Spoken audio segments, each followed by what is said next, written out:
নমস্কার। পিয়ালি সবুজ নৃত্যাঙ্গনের পক্ষ থেকে আপনাদের সবাইকে আন্তরিক অভিনন্দন। আজকে আমি একটু অন্যরকম ভিডিও নিয়ে এসেছি, যেটা আমাদের নৃত্য করতে গেলে কিছু মুদ্রার প্রয়োগ অবশ্যই দরকার হয়।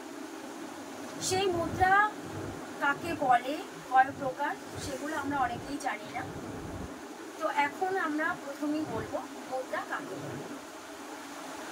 হস্তের অঙ্গুলি বিশেষ বিশেষ ভঙ্গির দ্বারা যখন কোনো অর্থ প্রকাশ করা হয় তখন তাকে মুদ্রা বলে। মুদ্রা দুই প্রকার, অসংযুক্ত মুদ্রা আর সংযুক্ত মুদ্রা।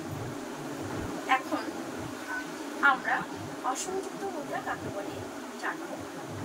এক হাতের সাহায্যে যে মুদ্রা দেখানো হয় তাকে অসংযুক্ত মুদ্রা বলে। অসংযুক্ত মুদ্রা 28টি।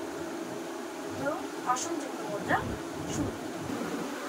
পতাকা, ত্রিপতাকোদা, অর্ধপতাকাঃ, কর্তরিমুখম ময়ূরশ্চ, অর্ধচন্দ্রশ্চ, অরালাঃ, সুখতুণ্ড, মুষ্টিশ্চ, শিখারশ্চ, কপিধ্বঃ, কটাক্ষমুখম, শুচি, চন্দ্রকলা, পদ্মঘোষ, সর্পশিরশ্চাদা, মৃগশীর্ষা, সিংহমুখম, কাঙ্গুলা, আলপদ্মগাঃ, চতুরা, ভ্রমরশ্চৈব, হংসশ্চ, হংসপক্ষকাঃ, সমদংশা, মুকুলশ্চৈব, তাম্রচূড়া, ত্রিশূলকাঃ, অষ্টাবিংশতি অসংযুক্তা হস্তনমায়ং